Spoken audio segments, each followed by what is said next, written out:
One grew up on the territory feel. And what you gonna do? The larger-than-life icons. Oh, yeah! Woo! The best there is, the best there was! And the foundation of the business. The other came in during a new era.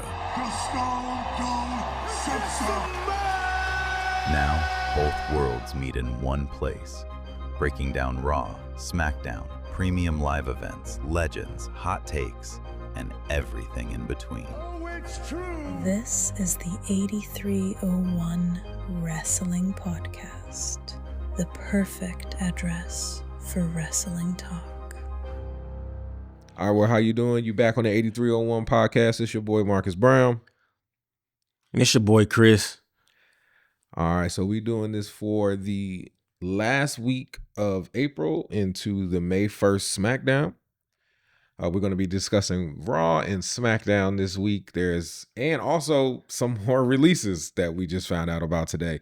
So it's going to be an interesting show, but you know you on the 8301 Podcast, the best and perfect address for all your wrestling sports talk. Yes, sir. So, Chris, we're going to jump right into it. You want to start with the releases or you want to get into the shows? We can start with the breaking news, man. All right, let's start with the breaking news. So if you haven't heard, let me inform you, the New Day are no more. Xavier Woods and Kofi Kingston have given notice. They have been I don't want to say future endeavor. They were released. Well, it sounds like it was a mutual thing, I guess, whatever that means. They wanted to be done. Yeah. And JC Mateo and not Tama, but Tongaloa, the less talented brother, has been released as well. So go and give me your thoughts about that. So with the New Day, man, man, I was surprised with the aspect of, especially with Kofi, because I thought he was a WWE lifer, like like him and Woods. Like I know Xavier has been. I know Kofi has been there since I think 2007 or 2008 when he debuted, something like that. Because Woods was a TNA guy. He was Consequences Creed first. Mm-hmm. So like that's almost 20 years in the game. But I mean that's kind of how Dolph Ziggler was. You know, he was there for almost 20 years, and then what happened to him? So. Yeah, it's tough, but then at the same time, they haven't been used. Like they haven't been used, and I know Xavier been hurt for a while. So, and you know, Kofi's been with what's his name, Grayson Waller. Waller. So, man, that's tough, man, because I'm a Kofi fan. You know, because you watch his whole career and everything, but they haven't been utilized. So I don't know. It's tough, man, because like I enjoyed the heel turn, like the actual moment, but everything after that it's just been downhill. It's kind of like when John Cena turned heel. Like the moment was amazing, but everything after that was So it's just like, I mean, I blame TKO. I blame whoever's in charge because they fail to capitalize, like they fail to utilize people. And that's why I don't understand how they continue to sign talent when they fail to utilize the talent that they have. So I don't know, like it's sad because like, but then at the same time, since it was mutual, that means that Kofi and, you know, like Woods was ready to go. So I think, because I want to say that that Kofi had a match the Monday after Mania. I feel like he was in a tag match with Grayson, I think. He was. They lost. Okay. Mm-hmm. So. But like for me, even with, and I'm jumping ahead a little bit, but with the gingerbread storyline, like since the New Day's been in funeral mode for so long, they would have been perfect for that segment. Oh, yeah. So I hate that they're gone. Yeah, and it seems like they was kind of building something with, well, at least with Kofi, it seemed like he was kind of building something with Javon. Yeah, you know, Javon with the behind the scene. That would have been nice. Their styles were similar. Well, yeah, like old Kofi wrestlers. The old like Kofi, that. yeah. Yeah, so it would have been cool to kind of have that kind of mentorship a little bit or whatever. To kind of, you know, take him under the wing. That would have been cool to see, I think.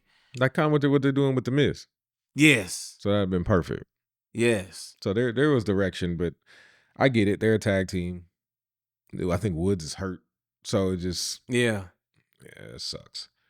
That sucks because Kofi been there so long, man. It's Yeah. hard to think of WWE without Kofi Kingston in Right. some way. That's crazy. Because I remember when he debuted and everything. So, like, being able to watch his whole career is like, man. So, I'm with you. So that's unfortunate. Kofi and Xavier. I hope y'all, you land somewhere. I'm assuming this is what I think. I think Kofi's going back to TNA. Not Kofi, but Austin. Well, I mean that's his real name. But Xavier Woods is going back to TNA. Maybe Kofi goes AEW, or they stay together. Still be, I don't know, the Bad Day or something like that. do you think else. that AEW could use them correctly? Or is it just like, what do you think AEW could do differently? I don't think, or like anywhere else? I don't think AEW will use them. AEW likes to swallow up WWE talent and Yeah. then just sit them. So, I mean, they're getting paid, but I would say go to the place that has the most electrifying tag division. And maybe go to New Japan, see what you could do there, something like that. But don't just go somewhere that has a very pedestrian tag division, because then you're going to be stuck in the same thing you were in WWE. Yeah. But now I don't know what you do with the tag division, because you lost the Usos versus the New Day, which is like the marquee. And I believe we had discussed that last week. Talk about that, Now it's going. So Everything we talk that's about be tough. gone. Yeah. So maybe we just got to be careful what we discuss. But on to the MFTs being cut down by 2. I'm not surprised about them too. They don't really, honestly, and that's no disrespect to them, but they're not really, they're not really used that well either. And I know Tonga, he was hurt for a long time. Yeah. Mm-hmm. So I think that kind of hurt him a little bit. I mean, he was out for a while, and then when they brought him back, it's like, I don't know. I remember he had aura coming in, but again, WWE, they don't utilize guys right, man. Yeah, because it's like the New Day, it hurts. The MFTs, Yeah, because I'm not emotionally tied to them as much as I am to the New Day. and they haven't done anything. They had They that haven't really going done nowhere anything. storyline with the Right. Wyatts, but now the Wyatts are gone, and then it feels like Tama. They're building around him, Yeah. but no one, even Solo, doesn't feel. I mean, he did something yesterday, which was, it seemed like they were trying to give him some aura back, but I don't want to get into that until it's time to get into that. Okay. But the MFTs, I mean, they're still there, but I was like, they just put out new merch where they had like the Death Row thing going on the shirts, Yeah. and oh well, that's just kind of how it goes. But I do know they can just go back to New Japan and be just fine. That's true. So I'm not even worried about what they're gonna do. Yeah. But let us know if you're listening on YouTube. Let us know in the comments what you think. If you're listening on Spotify or any other streaming platform, go to the YouTube channel and let us know what you think. Or you can email us at 8301podcast@gmail.com and let us know what you think as well. Yes, y'all, we got it. Email now. All right, so let's move on to the week that we just came out of.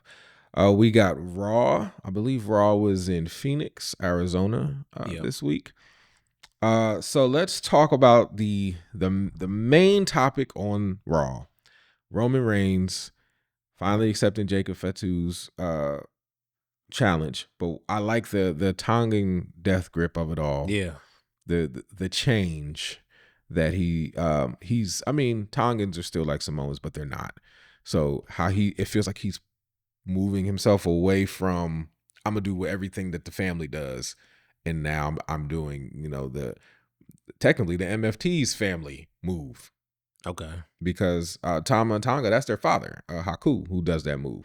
So it's like I liked how it's tying the whole family together, because the bloodline, but with the MFTs, I'm doing the MFT's father's move, but my father is part of the bloodline. Now I'm putting it all together. Yeah. So I like that. But what's your take on the Roman Reigns Jacob Fatu issue? So I enjoyed it.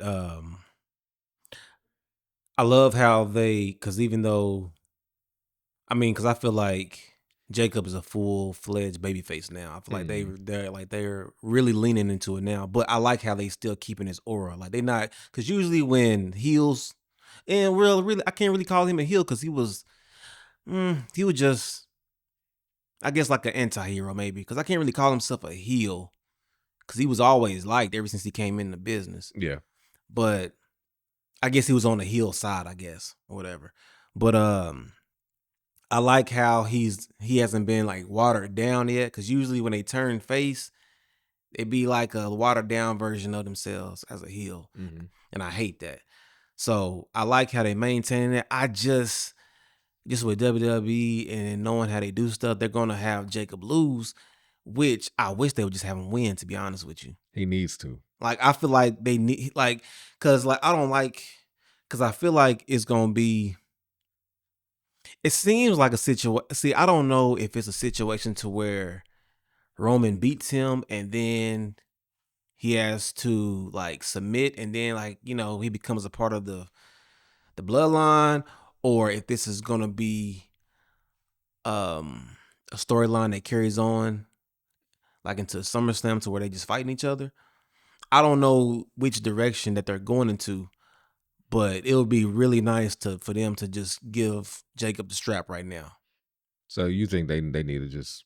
That would be amazing, because like you already expect them to, because it seems, because I feel like everybody, like for me, I love a plot twist. So I would love to see Jacob to beat Roman, like he's red hot right now. So why would you have him get pinned to water that down? To blow the smoke out. Like, you should continue to strike.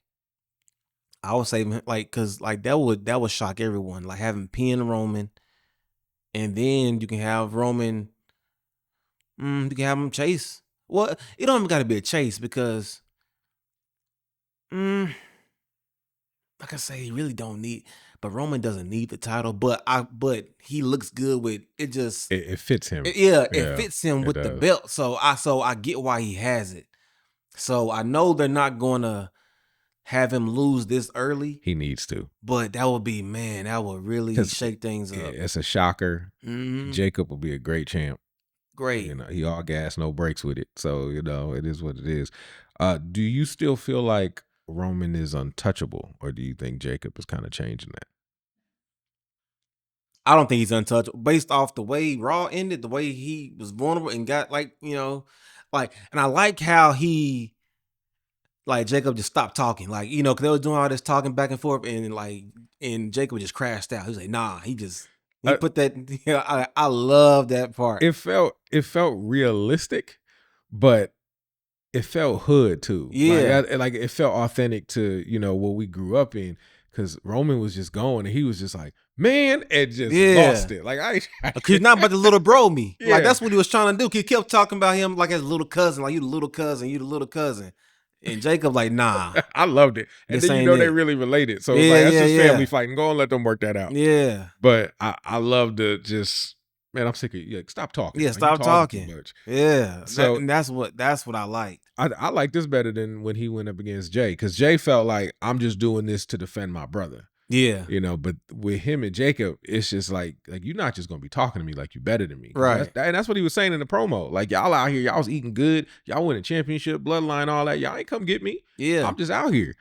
And then he had still admitted that Solo, was the one that brought him in. But then, of course, Roman said that he gave Solo the okay to bring him in, or like he the one that, he the one that, pretty much greenlit it. Right. But that doesn't make it better. Yeah. To me, it makes it worse, which means you knew I was out here.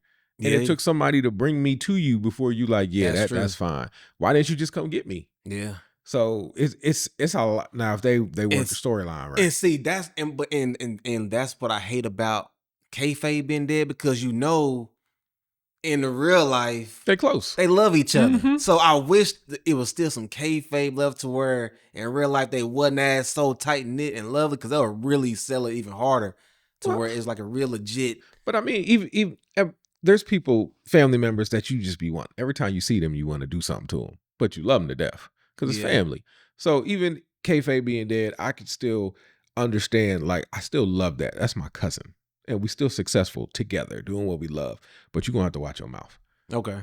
So I can suspend it enough Yeah. to roll with that.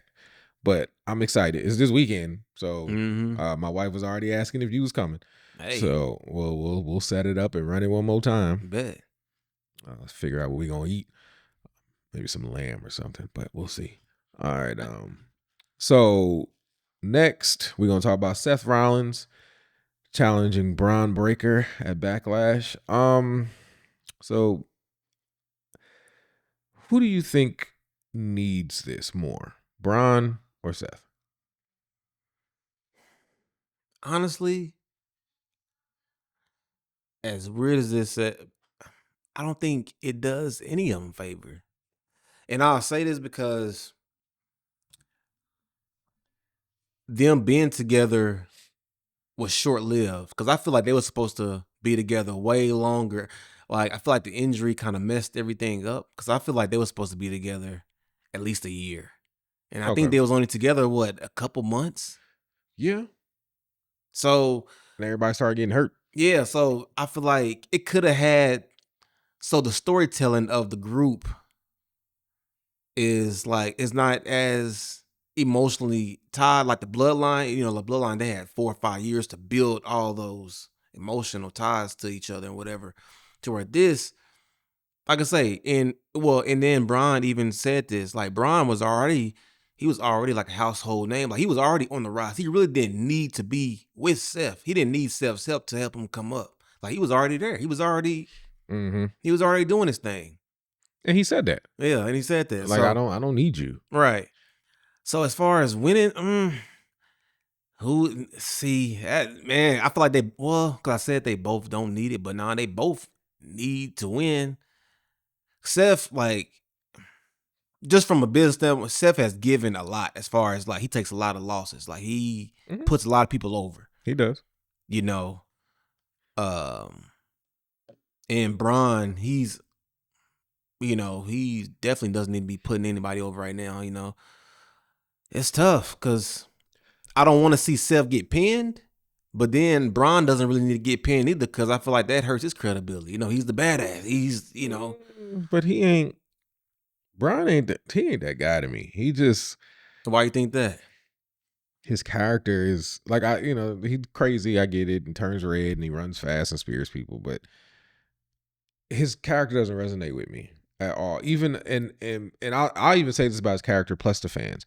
This is why knowing your wrestling history is really important because Seth was really like saying stuff to him on Monday, but if you don't know the Steiner brothers, none of that matters. And I could hear it. Like the crowd would pop for little things, but like when he was saying you're not even number 2 in your family, I wonder if they even get what that means. Yeah. Like, the Steiners have a wrestling tradition in their family. And then even Scott Steiner's son just got signed to an NIL deal. So he coming. And he just as big as his daddy.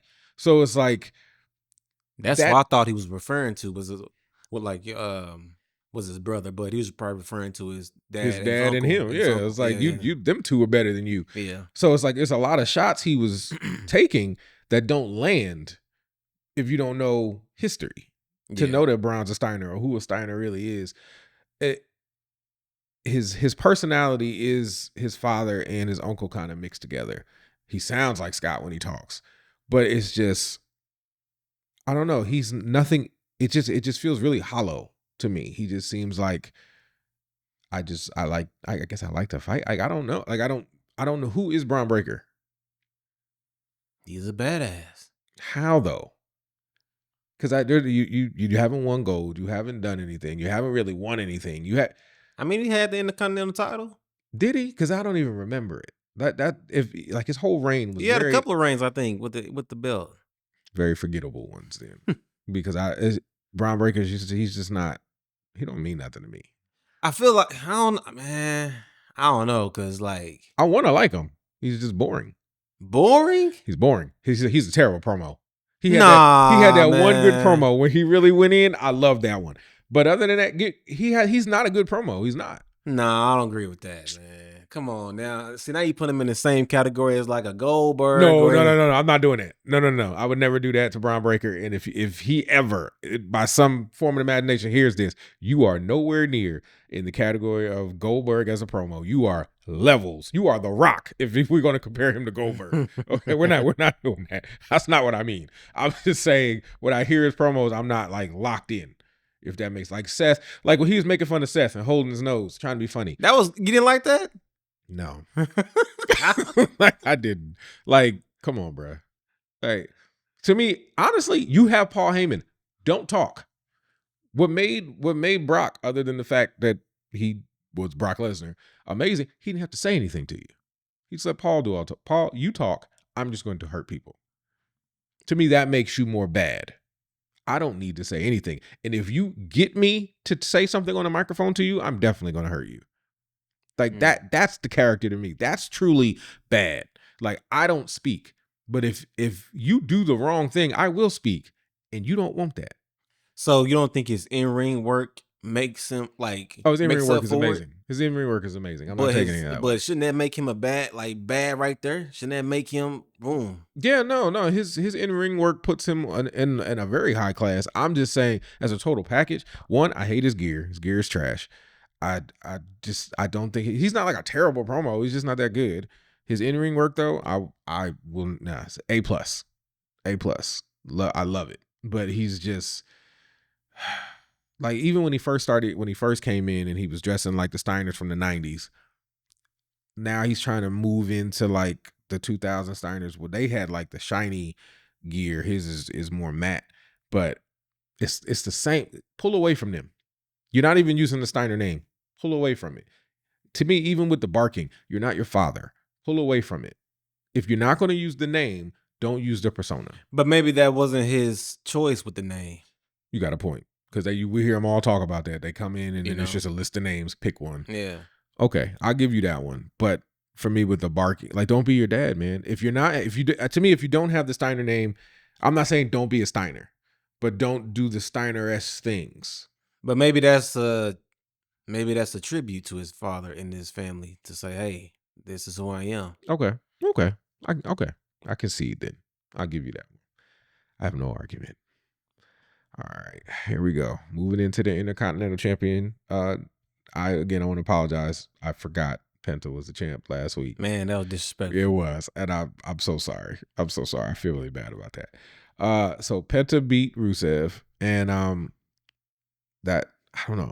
They need to be just doing something else with Rusev, but I'm happy he's doing something because they're going to future endeavor him if they don't.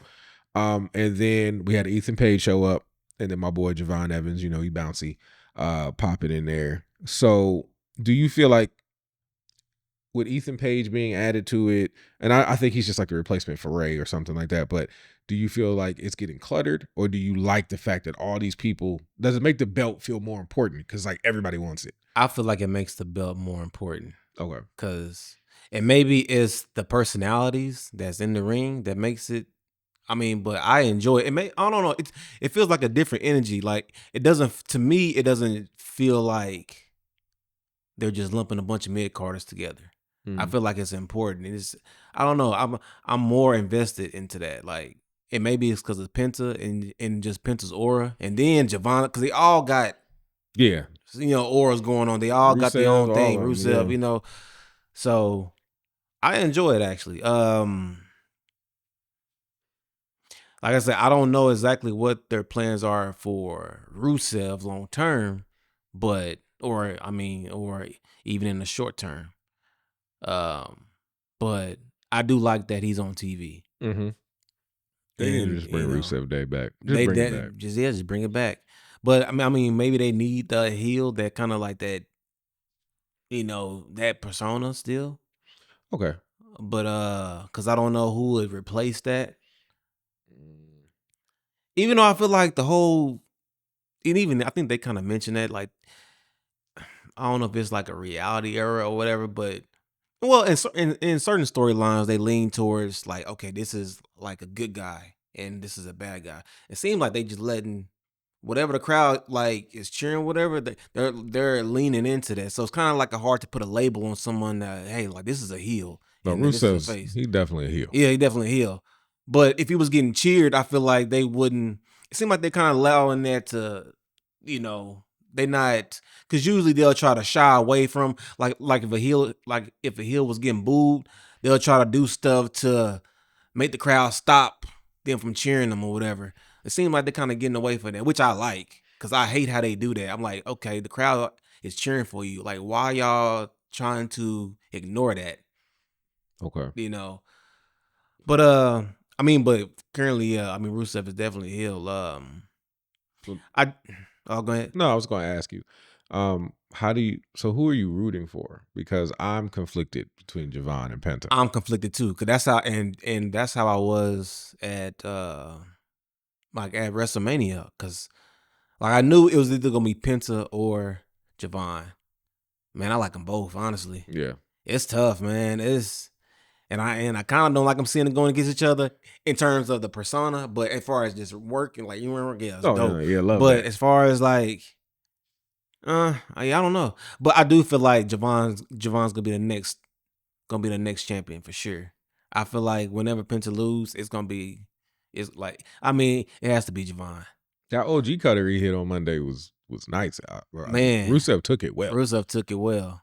So I don't know how much longer he'll be able to do that move, because that looked like it hurt him just as much as it hurt you. He said he was on the during the WrestleMania rounds or whatever. He was on the podcast. He was on the I think he was on the 520 Club. Yeah, he was on the Club 520 podcast, and it was him and I think Jade, and he even said, he was like, yeah, he do all these moves now because he can do it and like he's young or whatever, but he's actually and then he's been putting on muscle to try to pretty much withstand all the damage. But as he gets older, like, he wants to be more of a brawler. Okay.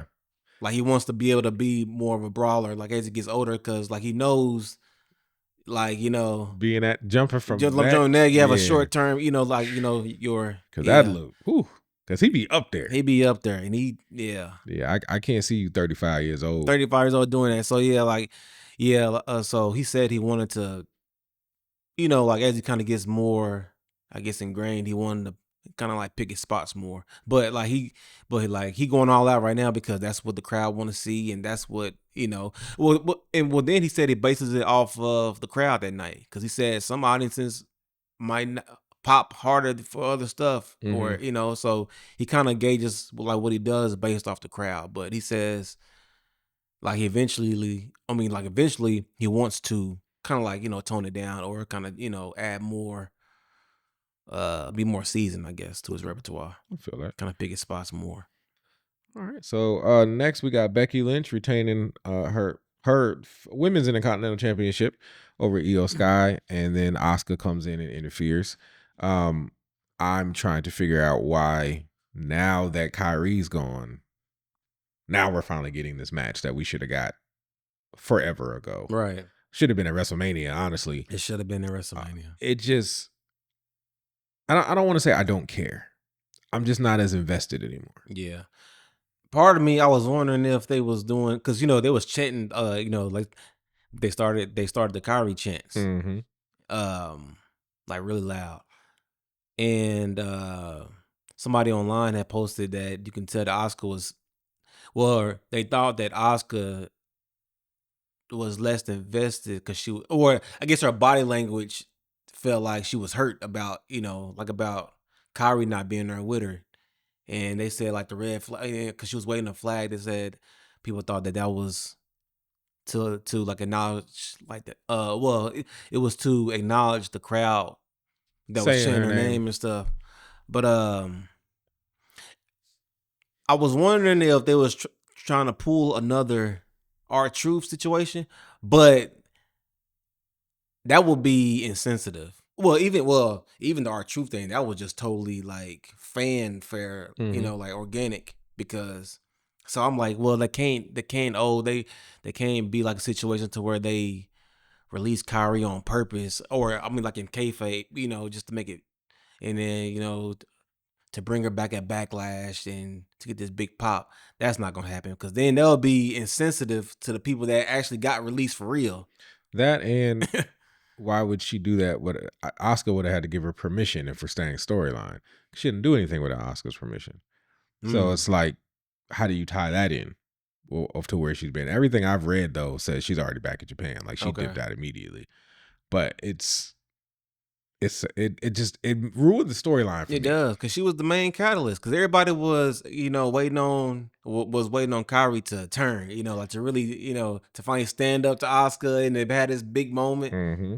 What you think she would do, like at Backlash, like you in the middle of the ring, or she's trying to decide like who to help, or after the match is over, that's when let's say EO wins and they have like the hug moment. Yeah, like the payoff is gone, but whatever. TKO is TKO. Yeah. So, and they are technically knocking out all of the fans.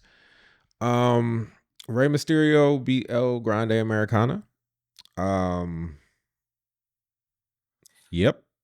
Yeah. So Good to see Rey. yeah, good to see Ray. And then with the whole Americana deal, man, Louis Kaiser is really good. So, and like he's very fluent in Spanish. Like, No, he's taking this serious. Like he's Yeah. taking it very serious. like he is very he fluid. is locked in. And it's weird because the fan, especially in AAA, because I had watched a little bit of AAA, he's loved. Like, He's over. he's over for real. Mhm. So it's like, and Chad Gable, like, he's over too. So it's a weird dynamic, because I know they're supposed to have a mask versus mask match or whatever. Man, I don't know what. Oh, Chad's losing. There is too much money to be made. This man went from being, I believe he really is German, but he went from being German and doing that whole shtick. Now he's Mexican. Yeah. And then he got two Englishmen with Rayo and then behind him, because that's now their names, Tyler Bate and the Bruiserweight. Those are the Oh, they are? yeah, that's them. I did not know that. Okay. Yeah. So you got two English people pretending to be Mexican, and then you have a German pretending to be Mexican. I did not know that was them. Yeah, and That's funny. They're so good at it that you get the whole Mexican crowd behind you. And the interesting part about it is, because in Mexico, they don't care. Just sell your character. Like, I don't care what you look like, because you're behind a mask anyway. But to me, they lean more into characters than we do here in the States. So I love how AAA's got behind him. They giving him awards. They got the man crying and stuff. People got him kissing babies and hugging people. Like, he is, as long as he keeps taking it serious, this man's going to have a job forever. Yeah. So, because at first, especially when Chad Gable first came back, I thought, okay, they're gonna have a match, and then Louis would get exposed, and then boom, it's over. Mm-hmm. But nah, I'm like, because I've been watching, I'm like, nah, you can't. Yeah, nah, he's living the gimmick. Yeah, and so it's hard he to got him a that. Spanish woman now. Oh yeah, I was like, that brother in here. He's like, don't look at my skin tone. I am Mexican. Period. Yeah. So hey, more power to him. Keep doing your thing. El Grande Americano. I ain't even gonna call you by your old name, because Chad's gonna lose the mask, go back with American Alpha, and we just get the brothers back, and they just do that thing. But if they do that, I really hope that they give Chad a legit push, because he done got himself over. Like, he done take whatever they gave him, and he does great with it, and he's so great in the ring. And then he came back even more jacked. Like, yeah, he has it. Like, they just need to just give him a real push, no hold bar. Just let him. He's an Olympic bronze medalist. Lean into it like you did with Kurt. Yeah, like that's all you have to do. Just make him a wrestling machine. Period. I agree, because that will work, and he can just run through. He's a world. He can be. Chad can be world, yes, Chad can be world champion to me. Mm-hmm. With no, and he's a promo. He's funny. He's got a great look. Oh my goodness. Yeah. So I don't know what. He's small. I think that'd be the only thing that's a good. But he. It's been plenty of champions. But he's been small. He's suplexing people 3-4 times the size. Like, it doesn't matter. Man, they need to give. Boy, yeah. He gives a legitimacy to whatever belt that he's holding. So I don't know. We'll see what happens. But I'm definitely gonna be watching him. Yeah. So the next thing, which I am very excited to talk about because I have some opinions. So Obafemi, the ruler, is doing these open challenges now. I don't like it. Yeah, I don't like it, and I feel like that's poor writing. Same thing they're doing with Powerhouse Hobbs. Yeah, on SmackDown. They're doing the same thing with both of them, just squash matches every week because we have no one to give them a program with each other. yeah. Now with Powerhouse Hobbs, it seemed like they're trying to make a shift, with the whole Jacob thing in the backstage. True. I hope they do something with that, and that I hope that wasn't like a one off. Yeah, because this whole I need to feel bad for you because of what you came I'm from. like, he don't even need that. No. Even though like this is real life, that's cool. But I feel like they're leaning into that as his personality. All of a sudden, it's like, bro, he don't like it's cool to mention that, but I feel like he doesn't need that for him. He's him. Like he don't just put him in some stuff, man. Yeah, they made that. We'll get into Powerhouse and SmackDown, but for Oba, it's like they just I don't know. They don't have nothing for him, and I feel like and that's what I was. See, like I said, that's poor writing because they should have already had a plan set out after Brock. Like you knew he was gonna beat Brock. Okay, cool. They should have been thinking months down the line. Okay, what's next? This is what's gonna happen. You pushed it. I pushed that man to the moon. Yeah, and then was like, okay, now that we're here, I don't know what we're doing. Yeah, because I'm like putting him in these squash matches every week. He's like I said, he's hella over. Like he doesn't even need to be on TV like that. He could be a special. I don't want to say special attraction, but I mean, it could be like he doesn't because any match outside of a big name, outside of someone like a top guy like Roman or Seth or Gunther, anybody outside of that, I feel like that's bringing his aura down. Like he has aura by himself, but you need to put him in situations with other people. Like he needs to be in the same ring as Romans and the Seths and all these big names. You put them in these squash matches, man, people gonna get tired of that real quick. Yeah, nobody's gonna care. And nobody gonna care no more. And then boom, you done messed up. Like, and I feel like they do that a lot. Like, dude. Yeah. Like, who's he gonna go against every week? Like, what? Like some mid card? Like, just like some people, like some up and coming people. He needs a storyline. He has to have one. And right now, there's just Damian Priest looks bored on SmackDown. Bring him over. Yeah. But again, so many SmackDown storylines, but they got to do something because Oba can't just be squashing random people. I mean, I'm not saying Grayson Waller's or nobody, but when you're standing next to Obafemi, you pretty much are. Yeah. A candle in the sun. And then based off the context of his character and based off his position, he kind of is because they're not using him either. Yep, and now he lost a New Day. Yeah. And so unless he joins Division, I don't know where he's going. Yeah. So I don't know. I don't like it. I'm not a fan of it. It's poor writing. They needed to hire us. That's another reason they needed to just bring us on. I'm ready. So last thing, Roxanne Perez and Raquel Rodriguez, they beat Bayley and Lyra Valkyria with Liv Morgan getting involved. So so I liked, they haven't leaned into it. I don't know if that was, so I liked the little backstage deal between Finn and Roxanne, and I was hoping that would, like, because I would love for Roxanne to actually lead them and then be with Finn, like, but I know that's not going to happen right now. They're going to probably drag that out, and then, like, they'll probably have Roxanne turn eventually, but I feel like they're going to drag that out. But they had that little thing with her, that little conversation with her and Liv, which had a lot of little undertony things in it. Yeah. So they're building to something. They're slow burning. And then technically, which is kind of confusing because remember before Liv got hurt, she didn't like Roxanne. Right. At all. So it's kind of weird how all of a sudden, because they didn't like say, so they didn't like explain. It was Dominic. Remember, she was pushing up on Dominic at first. Right. And they completely went away from that. I feel like they could have linked into that more. Like they could have really, you know what I'm saying? You got all these people in real relationships. So I mean, they already got Dom doing. I mean, Dom gets all the girls anyway. So you might as well just have her get Roxanne too. But you don't know how Roxanne man feel about this. Oh, that's true. So, but I mean, she was down with the tease. I mean, because she was flirty with him. She was. From and the jump. And to me, I mean, Liv Morgan, beautiful woman, but she ain't Roxanne. That's all I'm saying. Yeah. They could have leaned into that more. I mean, but they didn't explain whenever Liv came back what made her start liking, Roxanne again. Because, like I say, she did not want no parts of her. So I wish they could have filled that in. They just say, oh, come back and all of a sudden she's all a buddy with everybody. That doesn't make sense to me. So, but all in all, that was Raw. What's your overall grade of Raw this past week? On a scale of 1 to 5, or yeah, we'll go 1 to 5. I kind of feel like it was a better show than the Raw after Mania, but I feel like it was still honestly.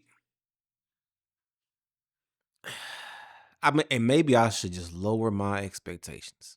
You have to, because like TKO. And so I think I need to lower my expectations because like I really wasn't impressed.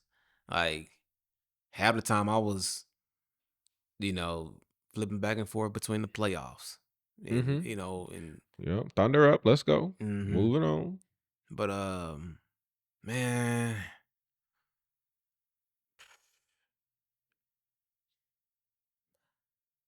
the Jacob segment boosted everything up for me. So based off the Jacob segment, I'm gonna give it a 3.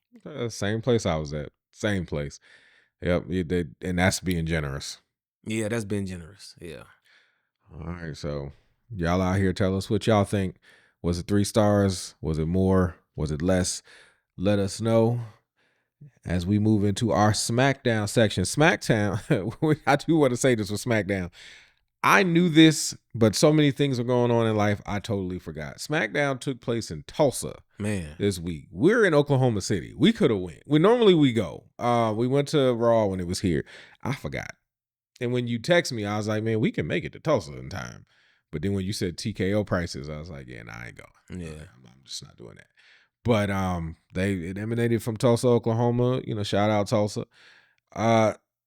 When Cody came out to start the show, right, and said he was cleared, I instantly knew somebody was coming out. And I told you last week Ricky Saints was going to premiere. Yeah. I love their interaction. Ricky Saints had on the red bottoms and all that. He was seeming a little sassy when he walked out. I'll say it that way, not to offend anyone. And they have their back and forth. Fine. What I didn't like was Cody bringing up their past. Because he's like, what happened the last time you stepped to me? Well, that's AEW, and we don't need to talk about that. Because you just told the whole world last time he tried to fight you, he lost. So then why do I care about this feud? You just yanked me out of it before it even started. Because you just told the whole world, you can't beat me, and I can prove it, because you haven't. And he tried to, fix it when he was just like, that was then, now you're old, now you're broke down, you done been in all these championship matches, I'm sure I can beat you, all this other stuff. But to me, it just wasn't necessary. Good promo from both of them. I just think that was the only mistake. Yeah. What do you before I give my opinion, what do you think about the overall crowd of Tulsa? I thought they were pretty good. Okay. From the times I've gone in Tulsa, that was the best crowd I've ever seen. Normally, like the last time I took my 5-year-old, we went to go see SmackDown. It was dead in there. Like, and John Cena was there. Okay. Yeah, John Cena had came out and everything, and they cared for that. But other than that, nobody cared. Well, the last time I remember them being in Tulsa was when it was after Roman had came back, when he was his return. This was when after SummerSlam, when he came back to Spear solo. Okay. And then that SmackDown was on, pretty much that first SmackDown, like, they was in Tulsa, and that crowd was popping. I was like, wow, Tulsa. So I'm comparing it to that crowd. I was like, they had moments. So with the Ricky Saints moment, he didn't get it. I like how the promo helped get the crowd involved, because when he came out, it was flat. Like, it was dead. Most WWE people don't watch AEW, and then they don't watch NXT. Okay. So it's like, who's this guy? Okay. Like, I know him from AEW, but then I also watch NXT, so I know he's been the NXT champion. He's been tag team champion, so I know who Ricky Saints is. So I was like, okay, cool. I knew they were bringing him up, but yeah, no, I saw you. You can tell the people who watch NXT when they did the wide shot and he was doing his thing on the turnbuckle. Yeah. You can see the fans, couple fans that were doing it. I was like, they watch NXT. Everybody doesn't watch it. Okay. So because they presented him like a star. Okay. Like this is a star coming out here to face Cody. Not you didn't see that in the match, but do you think when WWE presents people like a star and then the crowd they don't get the crowd reception, do they just charge it as to this is a bad crowd, we're not gonna change the superstar, we're not gonna change course? no, I feel like they're saying, okay, people don't know him yet. Okay. But we're telling you he's important. Okay, cool. And yeah, you may not know it from his conversation, but don't worry, he'll wrestle tonight. He'll get over tonight. Cool. Which I don't think the match was great, but we'll get into that. Yeah. I did like his promo and everything you were saying. Yeah. Because that got the crowd involved. And stuff. I didn't like when he called Cody dog. I'd be like, come on, bro. Like, who talks like that anymore? It's like, come on, dog. Like, like, come on, bro. Yeah. But people talk how they talk, and that's fine. And I like the gimmick. I like Ricky Saints. I'm interested to see what he does. Not a big dude, but he can move. Right. So, and I like the gear. I'm big on gear. Gear will get me attached to you fast if I see you take time to present a character to me, and not just put on a singlet that just says bad across it. But whatever, it's fine. So next, we get Gunther attacking Cody Rhodes after the match. When I saw it, my initial reaction was like, this is going to be a great feud. Then my brain reminded me that it was Gunther, so we know who's going to win. How do you feel? Wait, so like who do you Gunther's winning. Okay. Like you can't just be retiring all these legends but losing the people that are here. Like it just doesn't. But against Cody, I mean, you think it's going to be automatic? Okay. I don't think it's going to be automatic, but and then Cody passed out in 5 seconds. Yeah. His arm had barely got around his neck. I'm like, come on. Come on, Cody. I mean, now, like, he did just have a long, 15-minute match. Oh, bro, you're not passing out that fast. I don't care. But, I mean, like, he was already tired. He was exhausted. And Gunther's just not that. He's just not that. That's Oba's character. I know he's over. He's a good guy. He's a babyface. Oba should be that dude that come out of nowhere and beat you down. Okay. Not Gunther. Oba should be the one retiring everybody. Gunther, I get it. He's the ring general, and the mat is sacred. Not anymore because it's got all them ads on it. But it's like Gunther just. You don't like Gunther? I don't like Gunther. I don't. Remember when we went to Raw? I left during his match. I went and got something to eat. I don't like Gunther. He does nothing for me. I don't know. And then like they used to present him like he was a Nazi when he would come out and they would have all the things fall from the sky, the CGI stuff. I'm like, that's what the Nazis would do. Why are you doing this to this man? But I just don't like him. I don't like anything about him. I love that he takes the business extremely serious. I do love that. I love that he took getting in shape serious because Walter was fat. Yeah. Gunther is in shape. So I like that.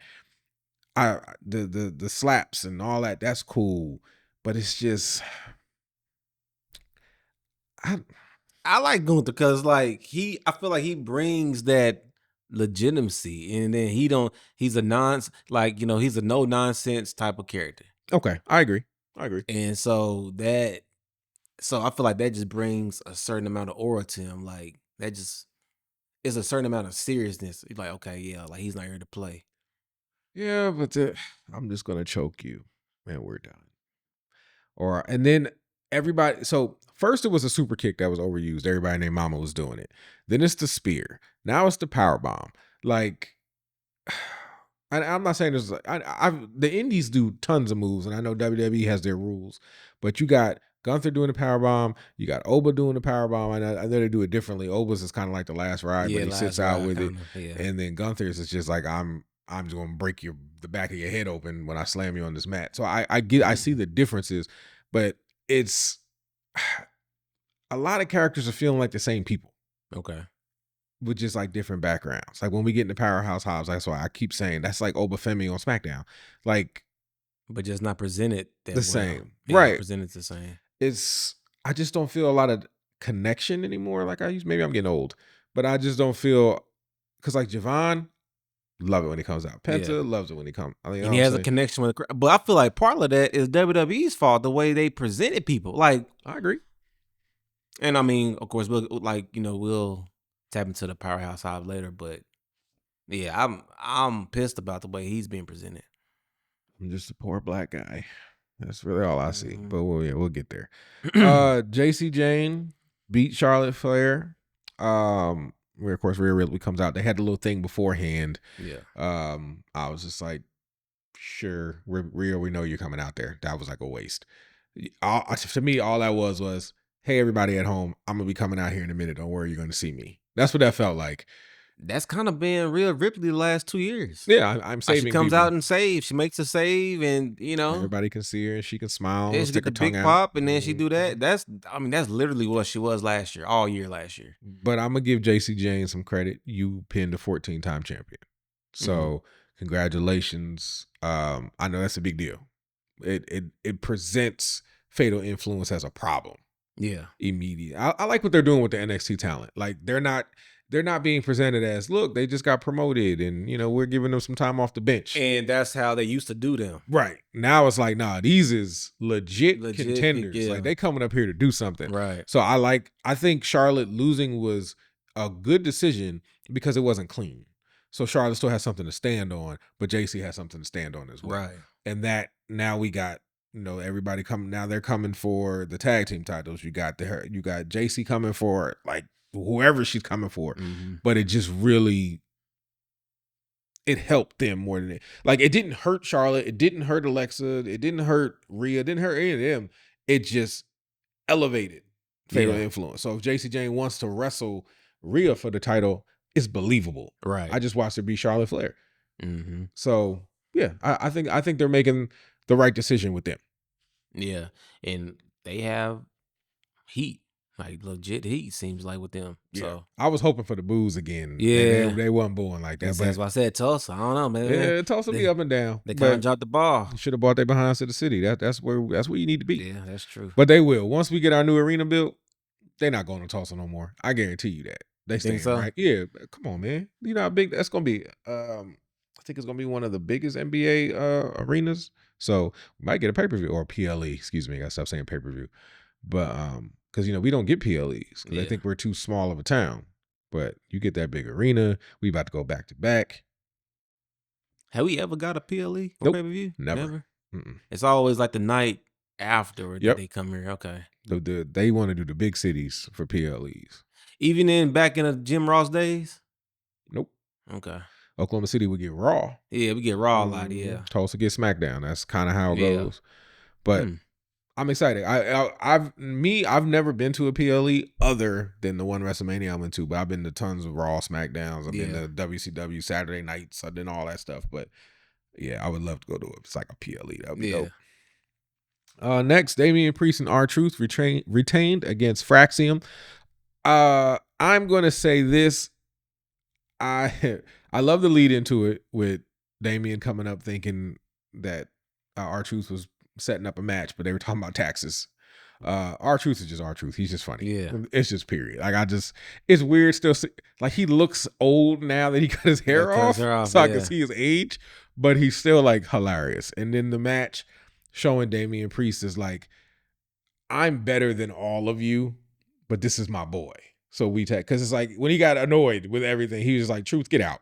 And he beat Fraxium by himself and then hugged R-Truth afterwards. Like, man, I'm having fun with my friend. That's what it feels like with Damian. Like, I'm taking a break from really trying to get, WrestleMania moments and singles championships. I just want to have a good time with my buddy. When this is over, whenever this reign is over, what would you like to see from Damian? Put him back in he's been the world heavyweight champion. Put him back in that mix where he's chasing for the title, because his aura is gone. That's what I was about to ask. So it's gone. Because I was asking, like, do you think this tag team reign is hurting him? Oh yeah. Okay. No, he has no aura. You're with a comedy character, right? So you have that dark energy, whatever you were going for, is gone.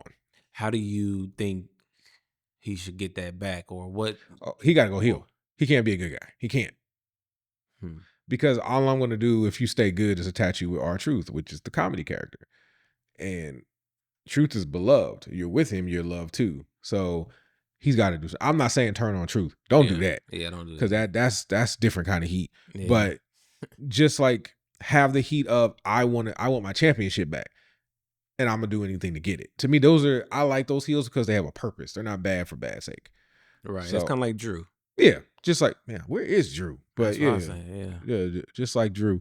And then of course, Solo comes out afterwards and it's like, "It's on site, Jacob, and I'm gonna kill you." And Solo's not scary, but when you bring Tyler Tonga out there with you, he is. So and then knowing what I know now, I understand why everybody wasn't out there. Yeah, but I thought they were just out there because they got taken out last week. Right.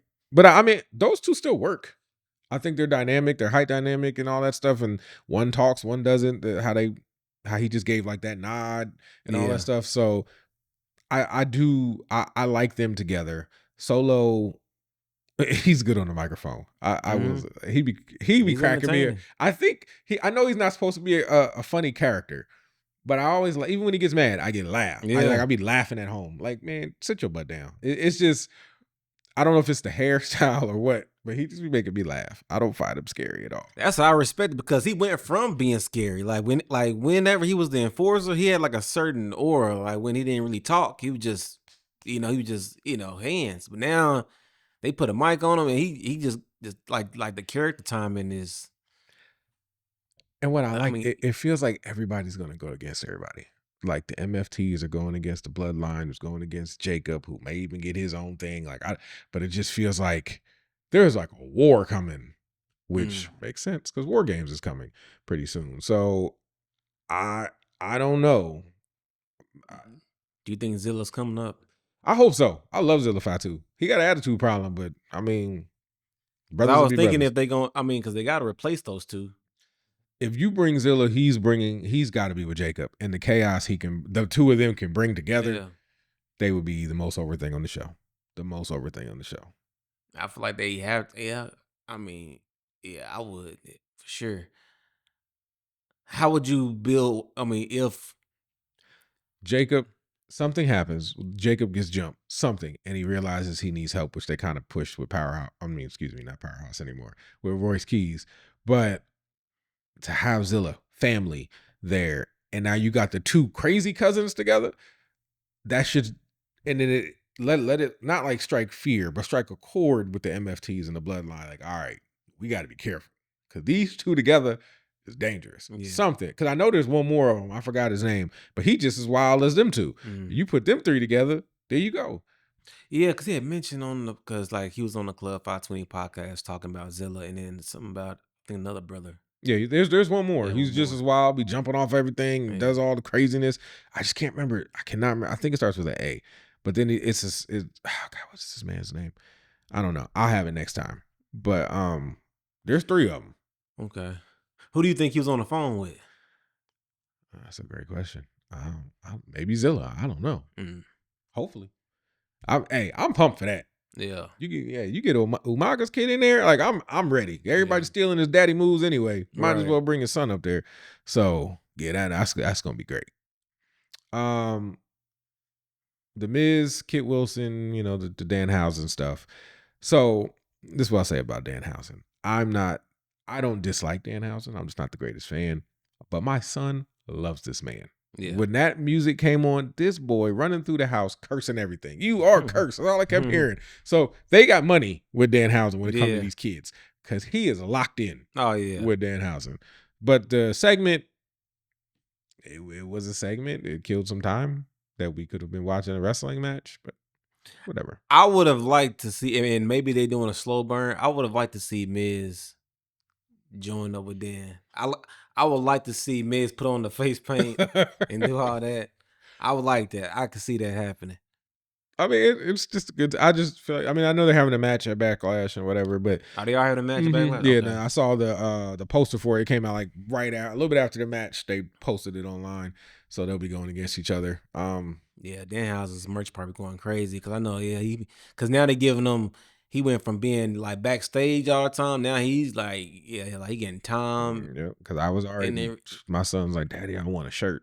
Like, son, them shirts is like mortgage payments, but we'll see. Yeah. But let's get to the point we've been wanting to get to. Royce Keys, he beats Angel again, but of course he had the backstage segment with Jacob. Yeah. Bringing up their past, like 15 years friendships, and then it felt like he was insulting him a little bit, like, why are you such a sucker now? And then Jacob's like, you reminded me who I am, and then they both got destroyed. So then we get into Royce, comes out there, does the Oba treatment to Angel. Like, Angel is Grayson Waller. They're doing the same thing. He did a new move that off the second rope. That was nice. That was dope. That was really cool. He's extremely talented. Love him. I don't like, okay, let's show this he's a black guy. Let's show he's from the hood. He never had nothing. Nobody thought he'd be anything. And then he made something of himself. Like, he didn't have a career in AEW before he got there. So stop showing. I understand what a lot of black people come from, but we know that everybody knows that. Like, it doesn't matter. Yeah. I don't want to say I don't care where you came from, but I know you've already established wrestler before you got here, and now you're some sympathetic black guy from the hood that I gotta feel bad for. He doesn't need that. No, like, he's a badass by himself. Like, he doesn't. No. Like, so I hope that backstage with Jacob starts something. Like, please. And I thought he would have. Well, I guess they didn't need to come out there to help Jacob, because I thought, maybe he would come out in that last match, to try to get some payback. But maybe they saving that for another time. Maybe next week. And then his matches they're squash matches, but I want to see the man wrestle. Yeah. Like, put some time in. Do some more than just those big heavy moves. I want to see how agile he is, stuff like that. But I know we'll get there. We skipped over one, and that's my fault. I didn't care for it. Of course, Paige and Brie Bella. I don't even remember who they wrestled. Who they wrestle? Some people came out there and they wrestled them. Nia Jackson. Yeah. And I apologize, ladies. It's not that I don't care about the irresistible forces. It's just that match was beneath you. So yeah, it was beneath. And then the finish was so beneath. Like the way she got pinned, it was just like, okay. I really thought they was gonna have Paige and Brie lose, because I was like, well, they're having this match a week before Backlash, so maybe they're gonna do a switch, But they didn't. But it didn't happen. I didn't care for the match that much. No, definitely didn't care for the end. It was definitely. It's like Nia and Lash they supposed to be like dominant. So the way they being presented, I'm like, come on, man. Like the way the match ended, I'm like, come on. Yeah, no, and it's cool to see. It's disrespectful. It's happy to see Paige, Paige is dope. It's always good to see the irresistible forces. She didn't need to, and my deal, maybe they're bringing her in back slowly, so that's why she's in a tag team right now. But now with Brie. But now with Brie, and then definitely not for the title. She don't need the belt. No. She don't need a tag team belt. Brie's music didn't even want to play. Like, when then she looked like, I don't know what to do. I can't stand the Bellas. I'm not gonna get into it. I can't stand the Bellas, man. They are a waste of time. But that's whatever. Him saying that, not me, guys. Yeah, no, this is 100% me. I will take all the blame. I think that they're probably really nice women. They're mothers. One of them's a wife. And I have nothing against them personally. When I say the Bella twins, I'm speaking purely about the characters, not the women portraying the characters. Just the characters, just to make it make sense. I don't have an issue with the Bellas in that way. I have an issue with the character of the Bella twins in their inflated idea of themselves that they are a part of a revolution that they were not a part of. That's all. That's it. And then, to me, they've never had a good match in their life. But that's my opinion. Oh. But again, the actual women playing them, though, hey, love you guys, and I hope life is. Well, I mean, obviously, life. Well, y'all ain't broke, but I just pray you just keep doing what you're doing, and your life is great. And if you want to retire and stay that way, I would appreciate it. That's all. Never had a great match though. When give me one. Give me one. I mean, I thought the whole feud with whenever Nikki turned on Brie, I thought that was pretty. Well, maybe that was just a moment. Yeah. I mean, I can't. There ain't no Bella match that just sticks out to you. Come on, man.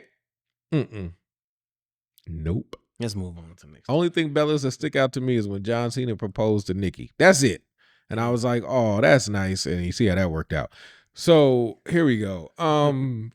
Lastly, we all get into the Sami Zayn stuff with this gingerbread man. Oh my goodness. And no, wait, before I even get into that, Trick's promo, bro. Yeah. I'm listening to that, and he was like, you could ask the legend herself. When I Legend want herself. it, she give it to Yeah. me. I was like, is he a pimp now? Because that's what he sounded like. I think Yeah. he's leaning into the whoop He that leaned trick. into it, yeah. And he's, hey, other Man, than that, love because I Trick. was like, I hope they know he said that and what that means. And then when he said, I'm going to whoop that trick, I was like, he finally explained to y'all what he's actually saying when y'all are chanting whoop that trick like you think it's just a cool thing to say. But anything Trick does, I love. Sami Zayn's annoying, which is his purpose. Yeah, it was purpose. The gingerbread man thing, I told my wife, I'm just like, are they really having a funeral for the daggone gingerbread man? That's just a costume. And we all know you're supposed to eat the gingerbread, like you're supposed to. They're supposed to die. Yeah. So I didn't get the. It was a little too. So I liked the initial deal of it, but them leaning all the way into it was a little bit overboard. It was a little bit overkill. I'm like, okay, because it's like it was a little too kiddish for me. Like a little too childish. Okay. Like it was funny at first, but then they kept leaning into it. They did like 3 segments for the gingerbread man. Like they had the backstage segment. They had the in-ring deal, and then the whole medical update, and then the funeral, and then the funeral arrangements. Yeah. Like, okay, Gingerbread Man is a hot storyline. Whatever. I'm gonna watch it, so it doesn't. But see, I feel like that segment I feel like Trick is now he's a full-fledged babyface now, because that was all babyface stuff. When he ran in, like the whole. And I was wondering why he was running. Like, what you running in for? It's a fake. It's a costume. Yeah. And you ran in like, that's my boy. But I get it. Sell it. That's then he my did boy. The X, That's my boy. The gingerbread man is hurt. he threw up the X and everything. Yeah. It's funny. And Yeah. I'm a SmackDown scene. It has more funny moments. Raw is more serious. But all in all, what's your rating on SmackDown? Did we already do the last match with Jacob and Soul? Was it? Oh, I forgot about that because we talked about Jacob, and I see this is why that was a tag team man. That was with the Usos. Yeah, Yeah. no, the match was. I mean, it was cool. I don't really care about the Usos right now. I was more waiting to see what Jacob was going, and I think he's overshadowing everybody. Yeah. And when he came out, I love the Samoa drop through the table. Yeah. But I think the most important part of the whole thing was he destroyed the MFTs, blew past the Usos. Yeah. There's something. Like, why didn't he do it? That's why I'm thinking War Games is going to be something, because he just walked. But at the same time, it signifies that, like, I'm walking right through y'all. Like, I'm not studying y'all. Y'all ain't gonna do nothing to me. Granted, I'm 7 years younger than both of you, but I ain't worried about y'all.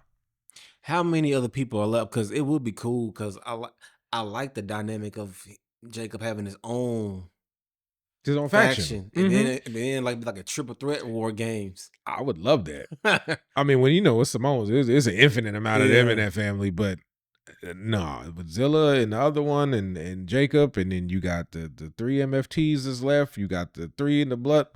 I'm down. I'm 100% in. But I mean, the match was the match. The match. I feel like the match was all about getting to Jacob coming out anyway, and then just having those moments where he's like violently against the MFTs, which I don't get, because like he said, Solo was the one that brought you here. But also, Solo turned on him too, so he still got. He did. Still got beef. And then nothing to the Usos, but at the same time, I don't want nothing to do with y'all. Right. So. Well, I mean, because he really don't have a legit beef with the Usos, because even prior to Mania, they was tagged, like he was helping them out and whatever. They had they had their little run-ins to where they was, team together. So they really don't have a storyline wise outside of Jacob won the title. They don't have a problem. Mm-mm. At least not yet. Not yet. So. Yeah. I mean, they said he put his hands on the tribal chief, so there's a problem. Yeah. Which is, well, I guess Roman said like he wants them to support him. Like not to Not to worship be him no more. Like, right. but it seemed like they're kind of doing that again. It seems more like is Jay. Jimmy says stuff, but Jay, when he speaks lately, it's like, no, I mean this. Like, this is the tribal chief, and you disrespecting like the family if you disrespect him. Which is confused me because he was the main one the doing rebel. it. Yeah, like so even last week when they had the little promo before Raw started, he was like, But Jay always been weird about the family. Even when he was going, remember he was like the deuces, ooses, and all that. But he was still conflicted. He just feels like that conflicted guy. Yeah, because Jimmy ended up turning first, which was, But Jimmy came back first. Yeah. So it just the Usos don't know what they want to do. Solo is 10 toes down. That ain't my tribal chief. Right. And then Jacob's like, I don't need none of y'all. Yeah. So everybody's got, and Roman, I don't know what's going on with Roman. He's a tribal chief and he's just living. Everybody wants your spot, but likes to pretend like they don't. Because if he gave up the Ula Fowler, one of them would take it. Yeah. So I don't know. But again, what's your opinion, SmackDown?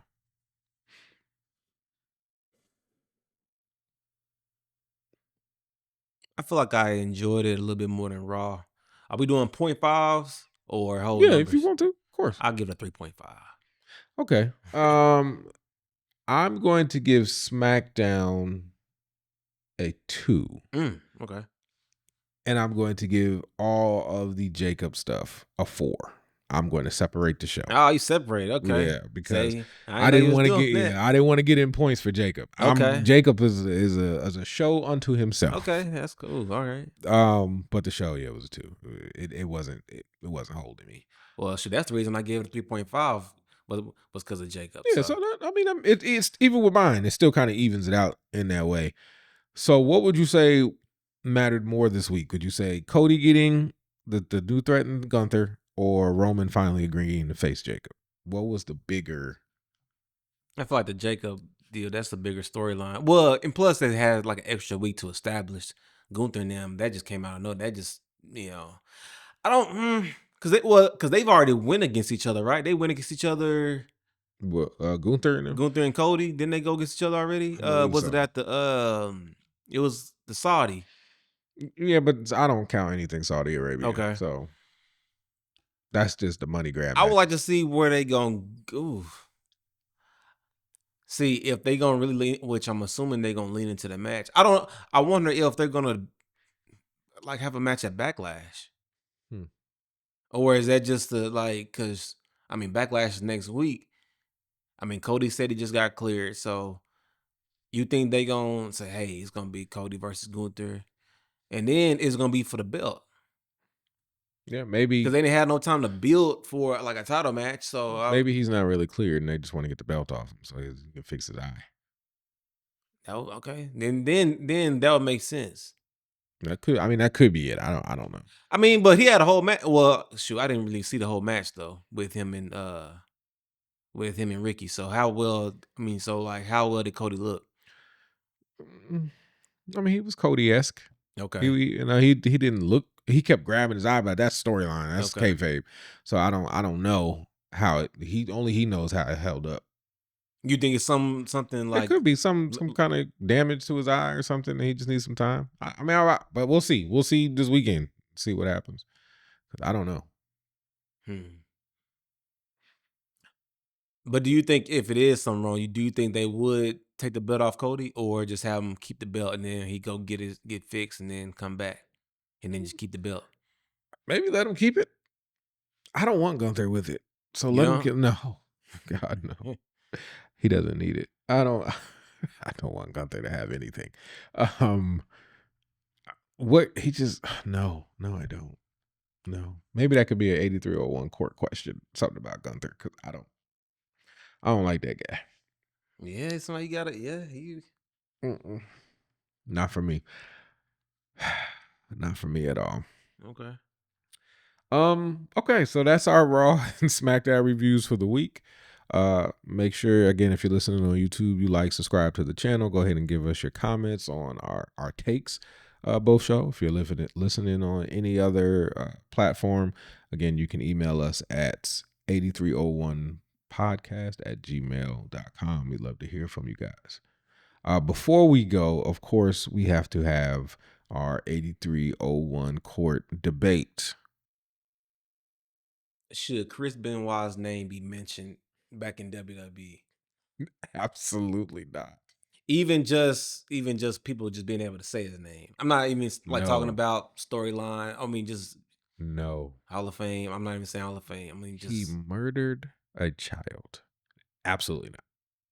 Absolutely not. Murdering kids, touching on kids, But- anything. No. But there's so even with the CTE he had, he wasn't himself. I He don't was care what 80 he had. years, all that. He had brain problems. He wasn't himself.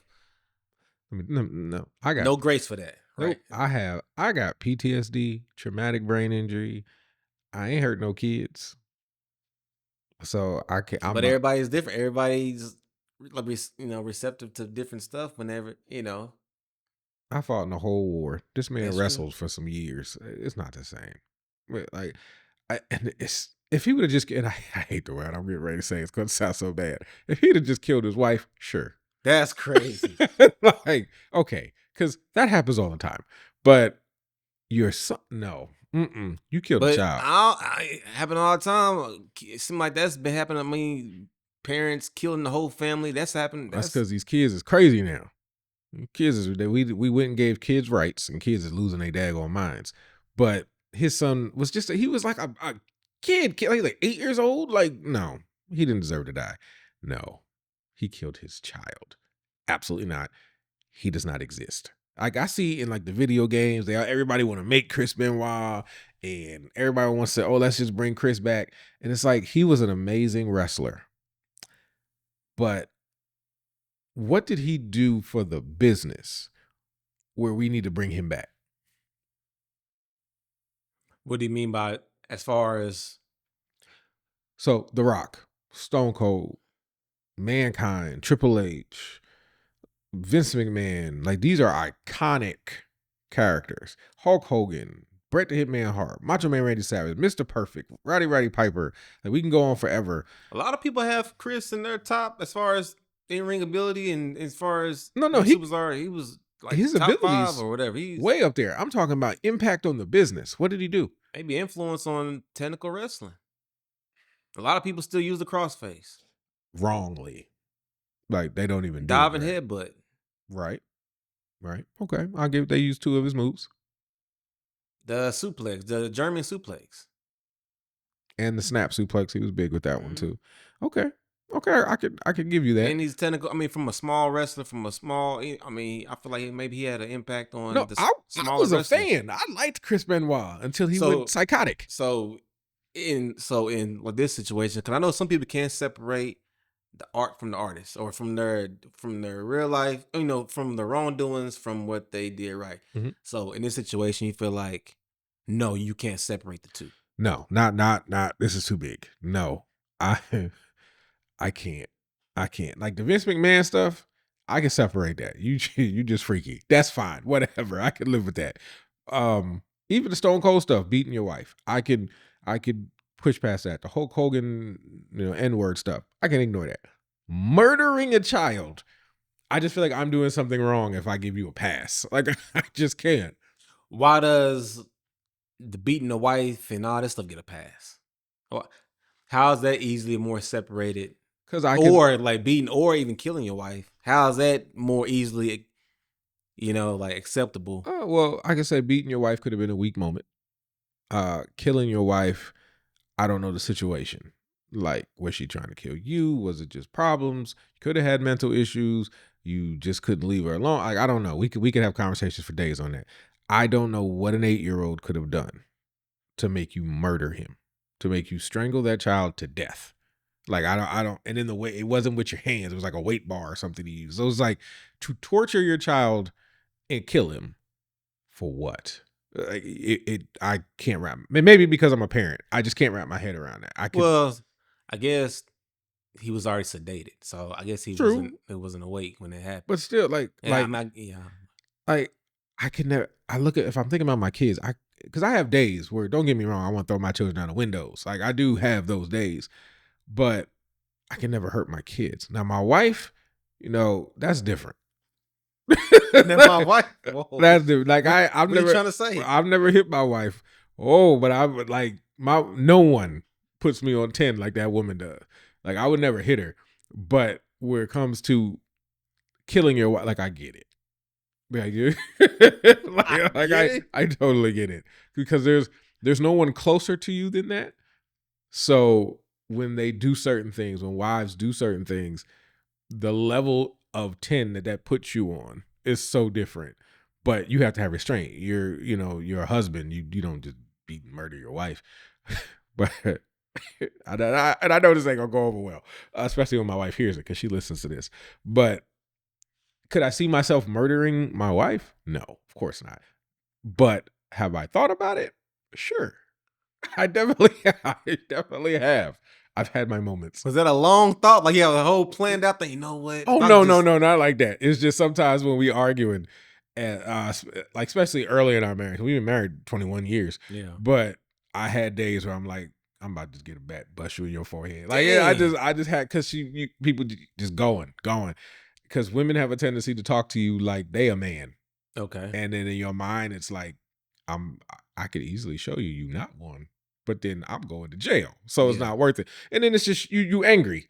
But once we calm down and we talk, you let that stuff go. And I never hurt my wife because she'd probably hurt me first if I'm being honest with you. But with my children, when they get me angry, I may think what I think and want to do what I want to do, but those are my kids. Right. Like I can't hurt my kids. But that's why it goes back to he wasn't in his right mind at all. Like he wasn't himself. So do you think that deserves any type of grace for that? Considering he had the CTE, they said his brain was equivalent to an 80-year-old Alzheimer's patient. Okay. How many of them killed their kids? Yeah. Like that. Now we gotta have how many of them murdered their wife? But let's have a conversation. But then you add with everything else context with the steroids and all that stuff. He was on aggression. I want to see. I don't know if steroids played a factor or not, but give me some data. I need I would tell a doctor I need hard data. Show me people out here murdering their families because they got all this stuff, and then we can have that conversation. And then I'd be willing to be like, okay, this is a side effect of this concoction in your brain. But with CTE, that does come out like even with football players, they kill themselves. They kill their family too, right? Who killed them? I don't know anybody off the top of my head, but I'm just saying. No, I feel all I ever hear is they kill themselves. Okay, which he also did. Right. But he put a little stank on it and was like, let me take them with me. And maybe it was, I don't want to be alone, or I don't want to try to understand that man's mind. But no, I can't give grace. You didn't deliver the kind of Bret the Hitman Hart, all-time favorite wrestler, got me through a lot. Even if he murdered his family, I'm done. Like I just can't attach myself to you in that way. Okay. But I know where he's at, and that's unfortunate. And I just hope his son that's still here and carrying his name and David, wrestling and stuff, that you just make better decisions. And I hate that Chris Benoit got erased off the face of wrestling, but there's got to be consequences to your actions. Can I forgive the man? Sure, because that's my belief system. Yeah, of course I can forgive you. Do I have to then say, I still want to honor your legacy? No, absolutely not. You tarnished your legacy. You tarnished it. What if it was a situation to where you had a personal relationship with Chris Benoit? Would you then honor him then? I can still honor the man, not your career. No, you tarnished your legacy. You did. Chris Benoit, a wrestler. And then your wife used to be a valet. So it's all wrapped in wrestling. Okay. Because you also killed woman. So it's like Chris Benoit, the character, and woman, the character, and then Nancy still Chris. But they're interchangeable. And it's like you killed not just this woman, but you also killed a Hall of Famer. And then you killed another Hall of Famer in yourself. And then what was your son going to be? And I think his son was sickly too, because David was the healthy one and the other one was sick. So and you also killing, it just keeps getting worse, like the deeper you get into it. But wrestling, it's hard to separate it because you also killed a wrestler. It's just like the Bruiser Brody thing where he got stabbed in the locker room and got killed. It's like, I can't separate it if wrestling is all in it. I just can't. Because I felt like when he died, I cried. I'm like, man, that's sad. And then like an hour later, it's like, nah, he killed everybody. He did. And then Eddie died. What? Eddie died right after. No, Eddie died before him. Yeah. Yeah. So maybe that was the catalyst. Was Eddie people go? think Maybe it was. People think that was the catalyst to that. I mean, because Eddie died, and his legacy's fine. Yeah. You know, and he did some things to contribute to his death, but he didn't kill anybody other than himself. So it's like, you just can't be out here murdering people and thinking we're going to salute your memory. I can't. I can't. I can even get into it's not wrestling oriented, so I'm not. But the George Floyd stuff, I got an opinion on that people don't like. But I just can't glorify people if you when you do certain things. I just can't. I don't know. People aren't gonna like it. I'm not here to be liked. Okay. Because if somebody you knew murdered his kid, you wouldn't be like, hey, but he can play basketball though. I don't care. Like, it's just, you're not. Anytime I see him, I would think about that. Because he had a great, though in WCW, he had like a best of 5 match with Booker T that was like amazing. Yeah. Him and Bret Hart had matches, and then everything he did in WWE was amazing. So it's like, yeah, it's history being erased because he had amazing matches, but that's not my fault. And that sucks. If his son wanted to really get into the business, how would you book him?